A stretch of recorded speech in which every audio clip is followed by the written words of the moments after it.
Hi friends, I am Dr. Rajiv Kumar Sethia, urologist and kidney transplant surgeon in Asian Hospital, Faridabad.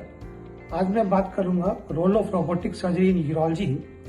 Robotic surgery की वजह से urology की कुछ disease का treatment बिल्कुल ही चेंज हो गया है। रोबोटिक सर्जरी की वजह से उनके लॉन्ग टर्म आउटकम में ड्रामेटिक चेंजेस आया है और पोस्ट ऑपरेटिव कॉम्प्लिकेशन काफी कम हो गए। क्या है ये डिजीज, उसके बारे में मैं आज आपको बताऊंगा।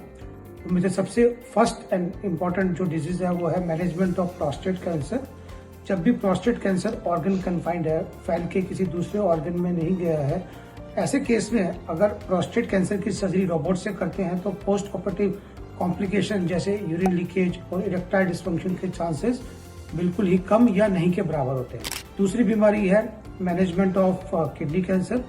किडनी कैंसर को अगर रोबोट से ऑपरेट करते हैं तो केवल कैंसर पार्ट निकाल सकते हैं, नॉर्मल किडनी को बचा लेते हैं, जिससे फ्यूचर में किडनी निकलने की वजह से किडनी फेलियर के जो चांसेस होते हैं वो कम हो जाते हैं। यही काम जब रोबोट से करते हैं तो ट्यूमर निकाल के नॉर्मल टिश्यू मैक्सिममली हम बचा लेते हैं और जो रिपेयरिंग का काम है बचे हुए नॉर्मल किडनी टिश्यू का, वो काम रोबोट से बहुत ही अच्छे तरीके से होता है। इसी तरीके से रोबोटिक सर्जरी का बड़ा इंपॉर्टेंट रोल है management of organ confined urinary bladder cancer और यूरेट्रिक रिकंस्ट्रक्शन जैसे मैनेजमेंट ऑफ पीयूजी ऑब्स्ट्रक्शन, जो कि एक कंजेनिटल बीमारी होती है जिसमें किडनी के मुंह पे नैरोइंग होती है।